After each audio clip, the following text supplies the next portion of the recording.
Welcome to the first lecture in the 0032 series on preformulation. My name is Simon Gaisford and I'm a Professor of Pharmaceutics here at the school, and it's my job to run this lecture series. I have my cup of coffee, I have a box of drugs, and I have my PowerPoint slides on the computer. So therefore I've got everything that I need to run this lecture, and let's make a start. The concept we're going to talk about today is preformulation. Now that's a term you might not have heard of, but it's an absolutely essential step that the pharmaceutical industry takes when making a drug product. Essentially what it means is we take our drug substance, so that's the pure unformulated drug, and we measure some of its properties.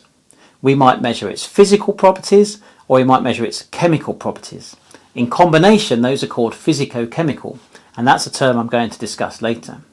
So we measure the physicochemical properties of a drug, and then we understand how each one of those properties impacts how that drug is going to behave in a formulated product. By making those measurements early, we can understand what's the best type of formulation for a particular drug, and it means we can get our drug product onto the market quicker and at a lower cost. So that's the concept of preformulation. As we go through this lecture series, I and a number of my colleagues are going to talk about a number of different things. To start with, we're going to focus on physicochemical properties, things like solubility and dissolution rate and partitioning. Once we've got the basics out of the way, we're going to discuss how we measure those properties. Once we've done that, we're in the best position to start looking at specific product types. So things we're going to look at include amorphous dispersions and dry powder inhalers, for instance.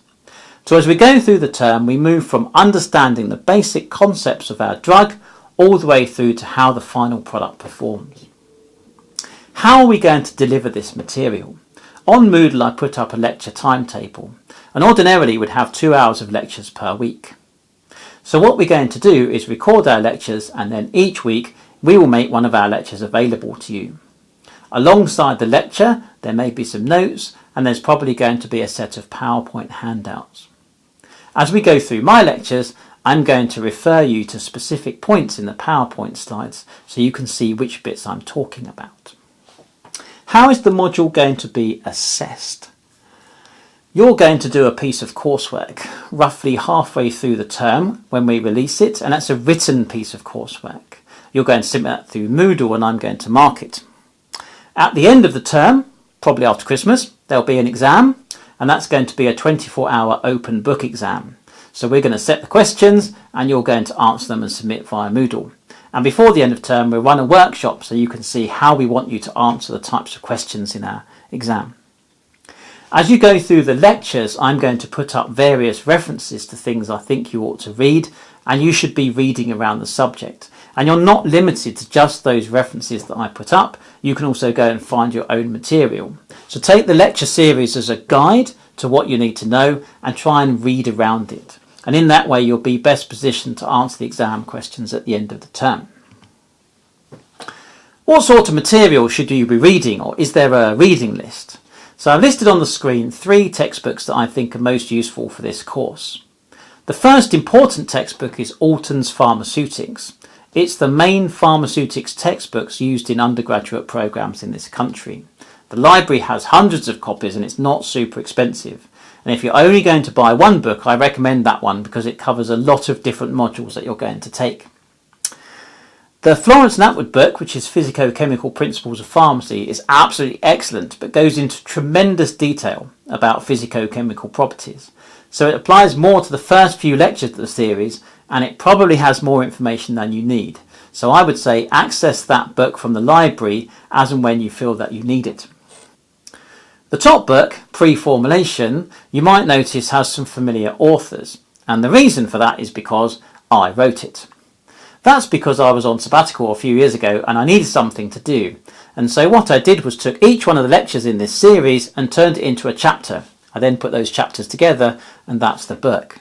The library has loads of copies of that book, so you can go and get a copy and see if you like it. But what you should find is that each one of the chapters dovetails with the lecture series that we're giving. So you should get some good information that provides underpinning knowledge for each lecture. So I recommend at least looking at that book. What are the main learning outcomes from today's lecture? It always surprises me that when I ask a student what's the difference between a drug and a medicine, they find it hard to answer. So that's where we're going to start. I want you to recognise that whenever you go to a pharmacy and you buy a medicine, you're buying a formulated drug product. What that means is the product itself contains the drug, so that's the active moiety which is doing something in the body. So on the screen in front of you, you can see a chemical structure for ibuprofen. So ibuprofen is the active molecule that's doing something in the body. On the box for any medicine, it will tell you how much drug by weight is in the product. So this one contains 200 milligrams of ibuprofen per tablet. Each tablet probably weighs more than 200 milligrams, probably somewhere between 350 and 400 milligrams. So that means that in addition to the ibuprofen, each tablet contains a number of other ingredients, and we call those excipients. Those excipients are all doing something, and we're going to discuss that as we go through the lecture series. But for now, I want you to recognise that the drug substance is the active molecule which is in a formulation, and the drug product is the medicine that you actually go and buy from the supermarket. What else do we need to learn from today's lecture? We're going to have a brief look at the process of drug development. That means how long and how much cost is there in getting a drug molecule to a drug product on the market. Within that process, we need to understand what's the need for physicochemical and pre-formulation characterization, and we also need to understand, if we're going to characterize our molecule, which physicochemical parameters should we focus on. Clearly there are hundreds of properties that we might measure, and we want to measure just the key ones. Within those parameters, there are two key values which are really important. That's solubility and permeability. And those two values feed into a classification system called the Biopharmaceutical Classification System, or BCS as written on the screen.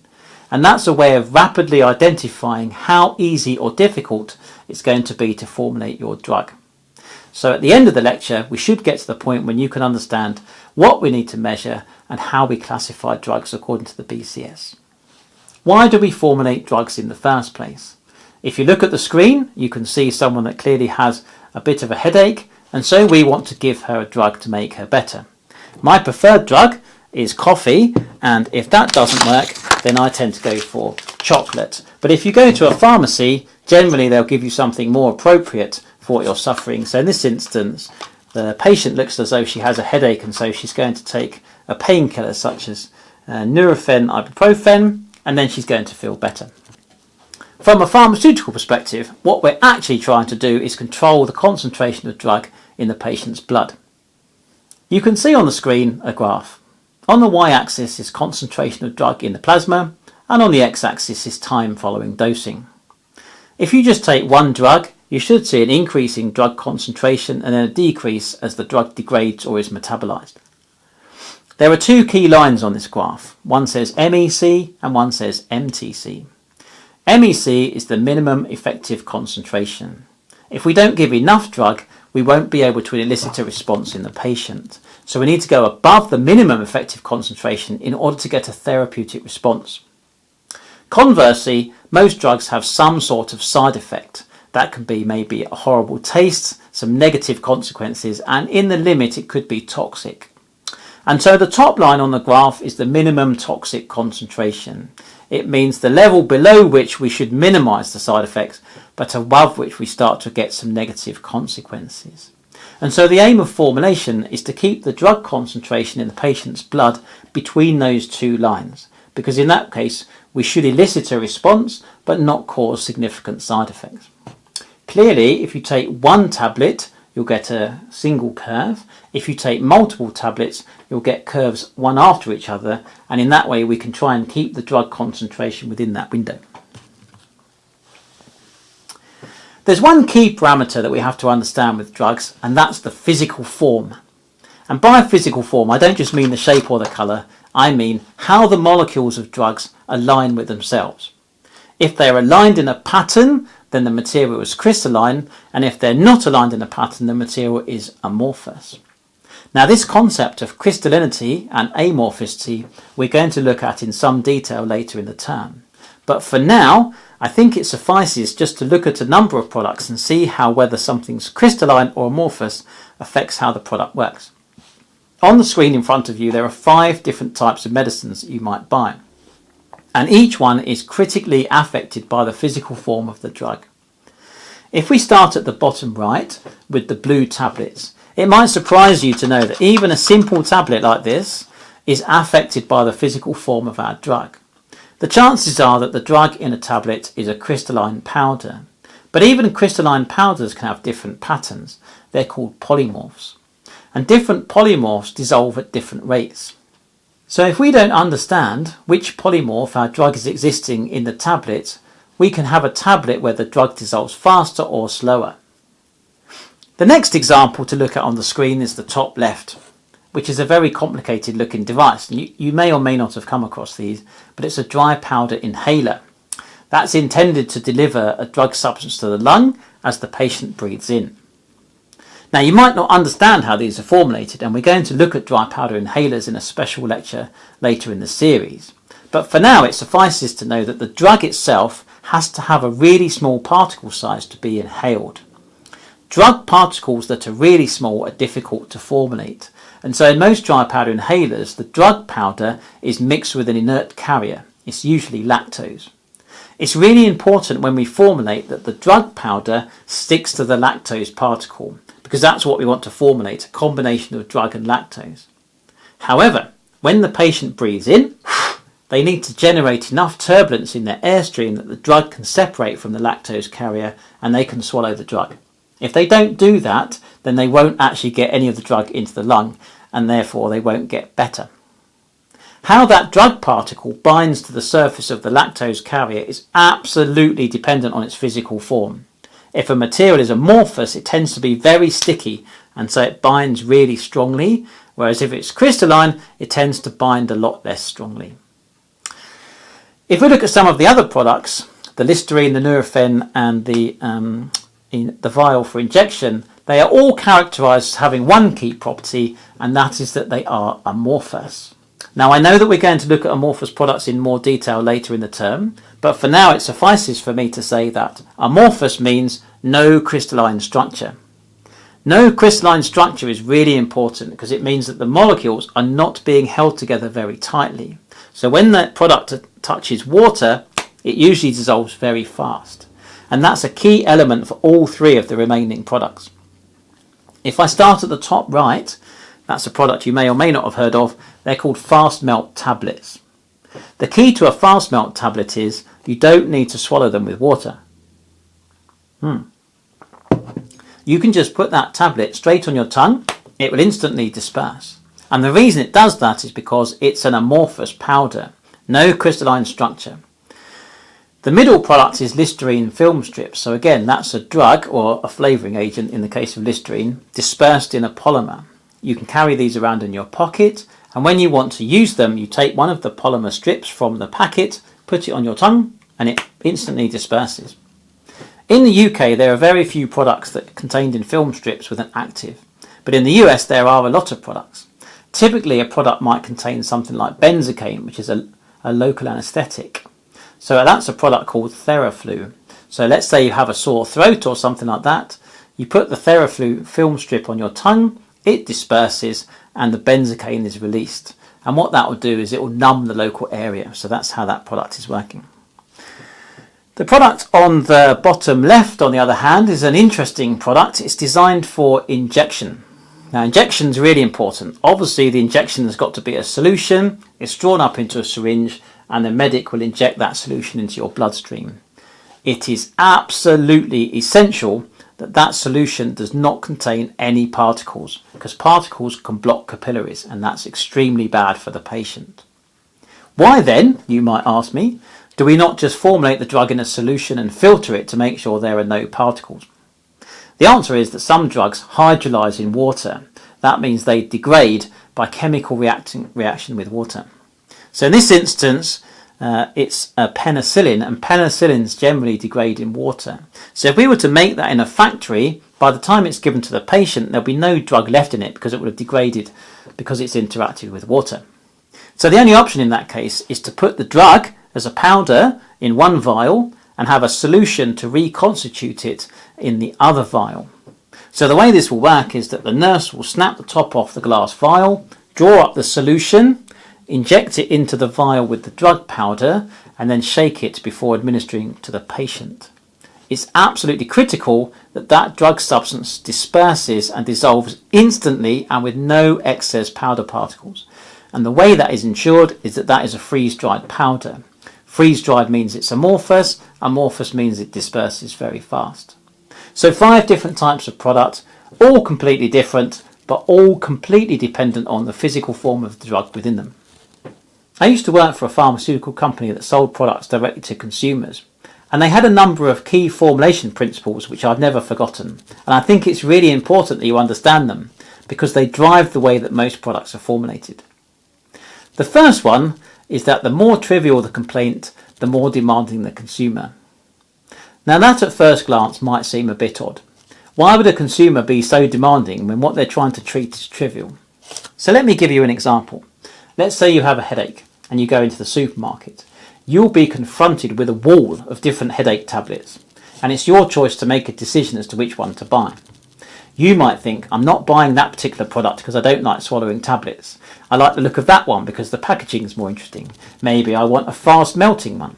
Whatever. You'll be confronted with a huge range of different options, and it'll take you ages to make your mind up as to which product you might buy.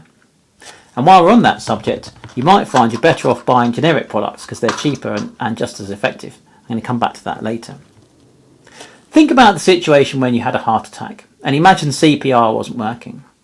One option that the medics have is to inject adrenaline directly into your heart with a long needle. Uncomfortable, excruciatingly painful, but no one ever complains. So the principle here is when you're selling directly to a consumer, they have the option to make a lot of choices, and the more trivial their complaint, the more demanding they will be as a consumer. One of my favourite brands is Nurofen. It's the brand leader for ibuprofen. And ibuprofen is a molecule we're going to look at many times throughout this lecture series because it's the ideal drug candidate to explain some of these principles. There are many Nurofen products on the market that you can buy. Currently 21 on the UK market. There's Nurofen for back pain, period pain, migraine pain. There's fast-acting Nurofen, there's Nurofen cold and flu, there's Nurofen for children. There's even a Nurofen plaster, which will release ibuprofen into the wound and keep the pain down. Is it any surprise when a consumer goes into a supermarket and they feel a bit confused when there are so many products available? And are they really doing different things? The answer is absolutely not.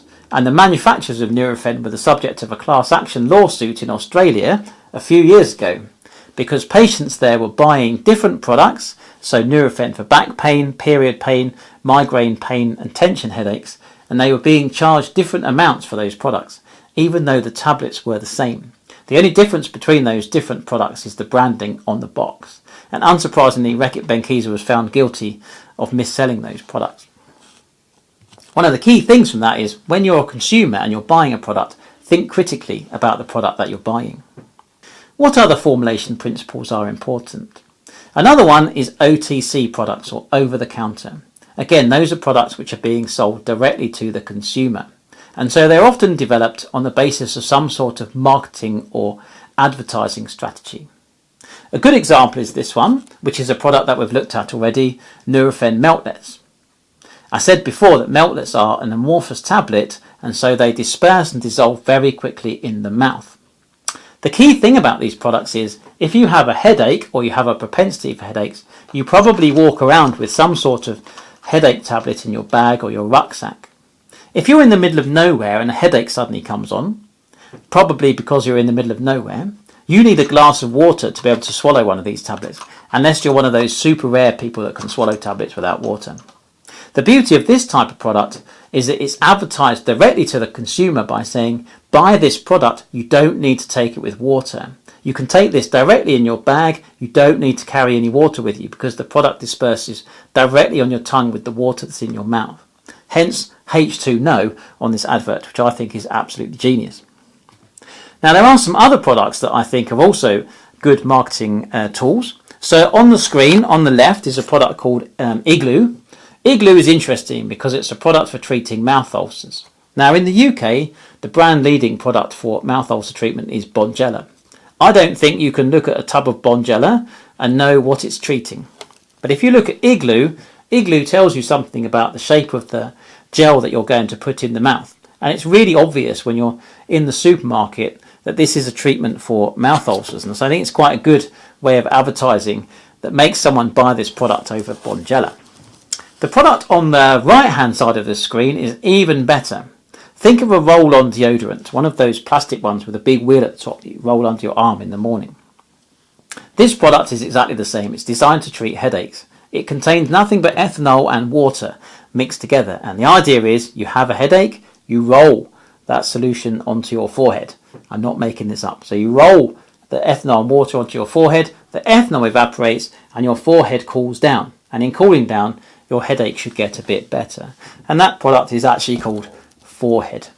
I would have loved to have been part of the discussion when they came up with the name for that treatment, because I think it's absolutely genius. And I think when this lecture is over, put a face mask on, go to the supermarket and see what sort of products you can find. There are two more key formulation principles that I think you should remember. One I was not really aware of until I myself had a child, and that is that medicines for children are actually formulated for the mother. Now, you may or may not have seen this principle in action, but no mother will allow her child to take something without her tasting it first. So, on the screen are some examples of pediatric products, and they're all fruit flavoured. What will happen is, if your child has some sort of cough or sore throat, and you go to the pharmacy and you buy one of these products, I guarantee you that the mother will try one of those products before giving it to their child. I didn't believe this until this happened with my own child. So therefore, although you're making it fruity flavoured because children like fruity flavours, it has to be acceptable to the mother before it will be given to the child. So you're really formulating for the mother and not the child. The last one, and it is really key to this lecture series actually, is that whenever you go and look at a product on the market, every product comes packaged with one of these, which is a patient information leaflet. It contains lots of information about how the drug works, when you should take it, but most importantly, it tells you what other compounds are in your tablet. Even for a simple ibuprofen tablet like this, you may have somewhere between 15 and 20 different ingredients, and each one of those ingredients is doing something. So the key formulation strategy here is the marketed product will always be the simplest product. No manufacturer adds something to their product unless it's doing something important. Adding it unnecessarily just adds cost and complexity. The best example of a product I can give you that is complex but is on the market is Sporanox. Sporanox is shown on the screen. It's a blue and pink capsule and it contains granules. The active ingredient in Sporanox is itraconazole, and itraconazole is extremely poorly soluble in water. Almost no itraconazole dissolves in water. Ordinarily, you would never try formulating this for human use, but you need a very small amount of itraconazole in order to get an effect. And so the way this product is formulated is each one of those granules in that capsule is a sugar core, and onto that sugar core is sprayed a solution of ethanol containing polymer and itraconazole. That solution coats the sugar core, the ethanol evaporates, and you're left with a polymer coat containing drug molecules. We call that a solid amorphous dispersion, and we're going to look at it in some detail later in this lecture series. For now, what I want you to recognise is that if you take a drug and you mix it with a polymer, you dissolve it in ethanol, you spray it onto a sugar core, you allow it to dry out, and you put those granules into a capsule, that is a very complicated and expensive manufacturing process. But if it wasn't absolutely necessary, it would never have been done. So the key thing here is the simplest product will always be the marketed product. And I highly recommend when you go and buy a product from the supermarket, look at the patient information leaflet and see what components are in that product. See if you can work out what each one is doing, because I guarantee you that each one will have a specific function. Now let's look at the pharma industry. Most people know that the pharma industry is absolutely huge, but how huge is it? In the table, I've shown the worldwide sales in US billions of dollars for various years from 2009 to 2014. You can see that the market increases every year, And in 2014, it was worth 1.057 trillion US dollars. That is an extremely large market, and you only need a small part of that market to be a very successful company. This table shows the world's top 10 best-selling drugs from 2010. Now, I realise that's a few years ago, but I've done this for a reason. You may or may not be aware, but most drugs are what we call small molecular weight organic compounds. If I asked you to draw the structure of aspirin, for instance, it's a very small molecule and you could draw it within a few seconds. It's really important that drugs are small molecules because it means one molecule can line up to the next molecule and so on, and we can repeat and get a crystalline pattern. What that means is most drugs that are small molecular weights are crystalline materials, and the pharmaceutical industry is set up to formulate crystalline materials. And when we look at drugs like paracetamol, for instance, these will be crystalline drugs within our tablets.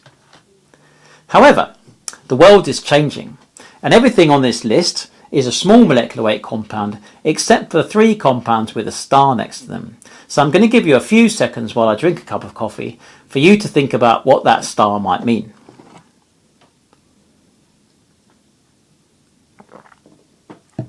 Did you get it? The answer is they're all monoclonal antibodies or biological compounds. And that has a consequence. Biological compounds are made of amino acids and they can be quite long. What that means is they won't necessarily form crystalline structures because their structures are too large to come together in a repeating pattern. So while the pharmaceutical industry is used to formulating small molecular weight compounds that are crystalline, the world is moving to large molecular weight compounds which are amorphous. So that's one key difference. Another one is that large molecular weight compounds, especially biologics, tend to have some sort of tertiary structure. So that means that the amino acid chain is folded over and it's forming weak bonds with itself, which is critical to how that material is going to function. If you take those compounds from solution and you try and turn them into a solid tablet, they will lose that tertiary structure. And the chances are when you redissolve them, the tertiary structure doesn't come back.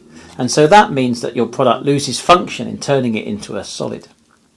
Even if you can get your biologic into a tablet, when a patient swallows that tablet, the first place it's going to end up is your stomach. And the stomach is really good at breaking down amino acid chains.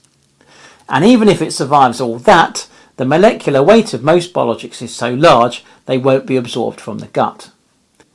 What that means is the way the pharmaceutical industry formulates molecules is changing. No longer can it assume that molecules are small and crystalline and so can be put into tablets. Rather, molecules are large, they have a tertiary structure, they have to remain in solution, and they can't be delivered orally, which is why most of these monoclonal antibodies are solutions for injection.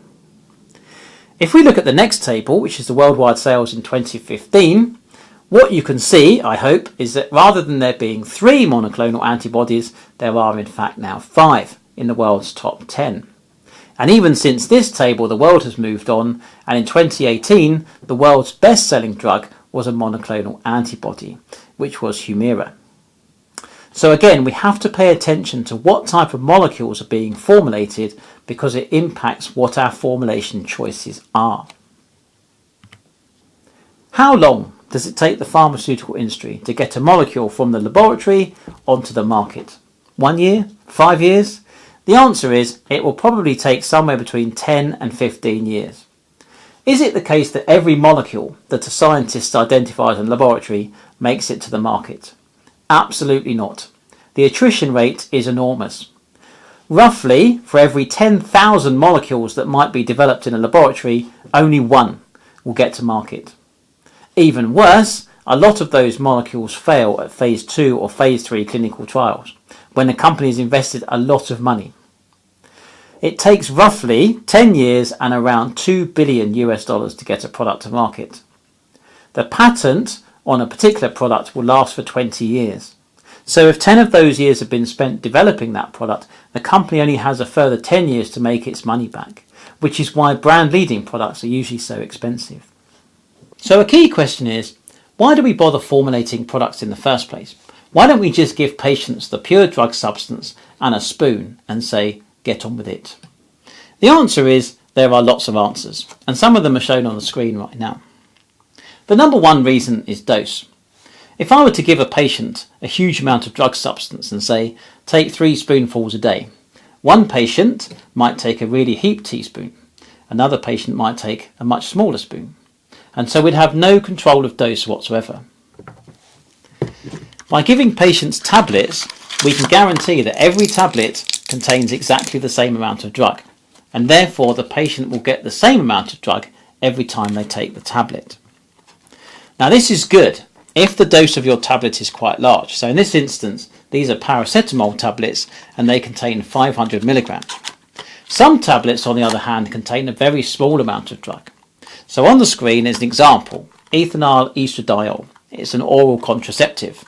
Each one of those tablets contains 0.05 milligrams of drug. You might have no concept for how small an amount of drug that is. But to make a tablet with that small amount of drug in it is a huge engineering challenge.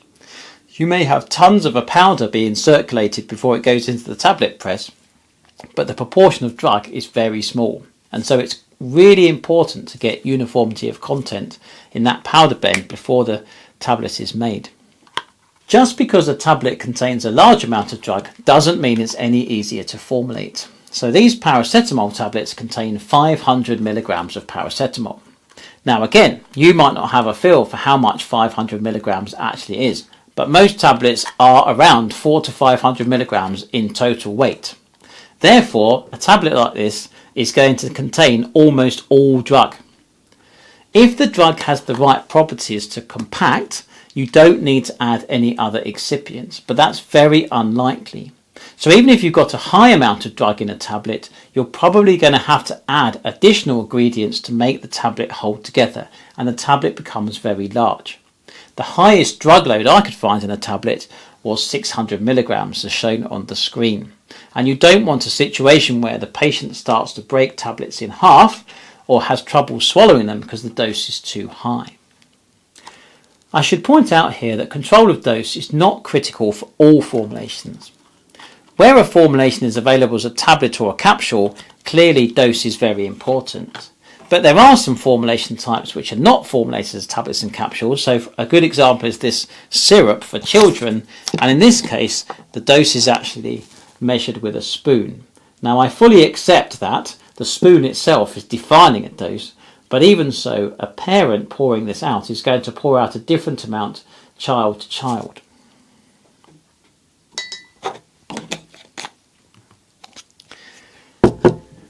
Another really important reason for formulating is taste.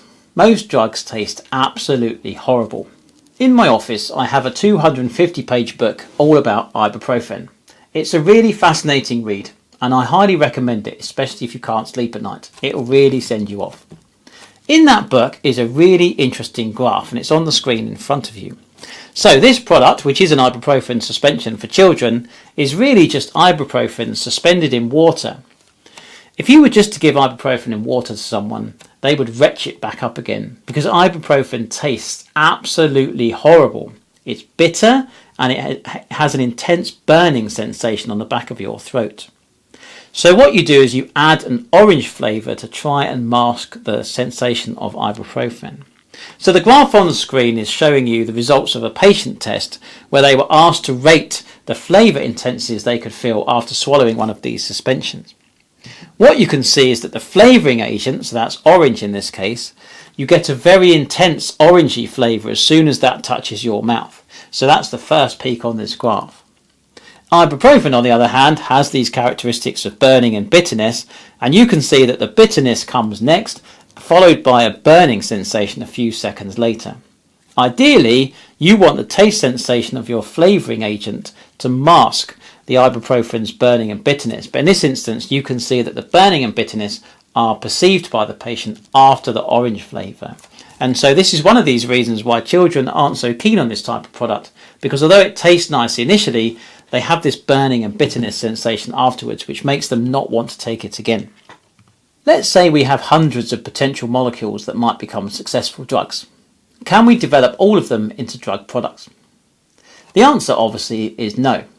We've already seen that it takes 10 years and around $2 billion to bring a product to market. So even if we have hundreds of potential molecules we might want to develop, we have to choose one or two to take forward. And how do we choose those one or two from the hundreds that are available? One option would be to take those candidates that are the most efficacious. But should we actually do that? Again, the answer is no. And the reason is because even though a drug is the most efficacious, it may not have the right physicochemical properties to be formulated. So if I give you an example, if a drug has absolutely terrible water solubility, the chances are it will never make a successful drug product. So one thing we can do is screen the drug molecules and see which ones have the best physicochemical properties, and then we can make a decision on formulation based on efficacy and physicochemical properties. That is the concept of preformulation. What do I mean by physicochemical properties? It's a mixture of physical properties and chemical properties. If you have trouble remembering which type of property is which, think about it this way. Chemical properties are those which are dependent only on the molecular structure of the compound. Physical properties, on the other hand, are a result of how many molecules pack together. So let's give you some examples. Chemical properties relate only to structure, so things like solubility in water, pKa, that's a concept we're going to talk about later in this series, partition coefficient, hygroscopicity, stability with respect to water or photolysis or oxidation. They are all things inherent to the structure of the molecule. Physical properties, on the other hand, depend on molecule-molecule interactions. The most obvious is a melting point. Melting point is when molecules that are in a crystalline lattice break apart. If you don't have molecules in a structure in the first place, they can't break apart. Other examples of derived physical properties include enthalpy of fusion, physical form, particle size distribution, density, and so on. So some of the properties relate to chemical structure, some relate to physical form, and we combine those terms together to get physicochemical. What are the two most important properties to measure? I mentioned them right at the start of the lecture. That would be solubility and permeability. Why are those the two most important properties? The answer is because when you swallow a tablet, two things have got to happen in order for the drug to have an effect. Firstly, the tablet has to disperse and the drug molecule has to dissolve in water. The higher the solubility and the faster the dissolution rate, the quicker the drug molecule will get into solution. No drug molecule can do anything in your body unless it's in solution, and therefore high solubility generally means good availability in the body. But the other thing that has to happen is the molecule has to be absorbed across your gut wall, and that's governed by permeability. It's a concept we're going to look at later in the term, so don't worry about it for now. But essentially, if a drug has good permeability, it should reach the bloodstream, and if it has poor permeability, it should not. If we look at those two properties together, very clearly, if a drug has high solubility and good permeability, it should be an ideal candidate for a drug molecule. And we call those class 1 molecules. So on the table in front of you, you can see that I've written 1, 2, 3, 4, and underneath it I've written whether that corresponds to good solubility or good permeability. A class 1 molecule has both high solubility and high permeability, and therefore it's colour-coded green. It should be an easy molecule to develop. If we look at class 2 molecules have low solubility but good permeability. If you consider solubility, the formulation can do a lot to improve poor solubility. We might be able to reduce the particle size, we might add solubilizing agents and so on. So poor solubility in itself is not a reason not to formulate a drug. But once that drug goes into solution, whether it permeates across the gut wall is dependent on the molecule itself. There's nothing the formulation can do to help permeability. So what that means is if a drug has poor solubility but good permeability, it should still be a good drug candidate. And these are classified as class 2. The next category, class 3, is where a drug has high solubility but low permeability. I've colour-coded that a mixture of green and red. The reason is because if a drug has good solubility, it should get into solution. If it has poor permeability, the fact that there's a lot of it in solution might drive some of it across the gut wall, and so you may get a therapeutic effect even though the permeability is low. So being class 3 doesn't necessarily mean that a drug won't be able to be turned into a successful product. The worst case scenario for a drug product, as you might imagine, is low solubility and low permeability, because in that instance the drug won't get into solution in the first place, and even if it does, it won't cross the gut wall. And so BCS class 4 drugs, I've colour coded them red because the chances are they wouldn't be a very successful product. This graph just shows you the BCS classes of a randomly selected number of oral products, and you can see that the majority of products on the market are class 1, 2 or 3, because class 4 drugs are extremely difficult to formulate. So that brings us to the end of our first lecture. The basic principle to remember is that drug substances are never given to a patient directly. They're always formulated into drug products. We choose the drug product so that we maximise how the drug substance itself can work.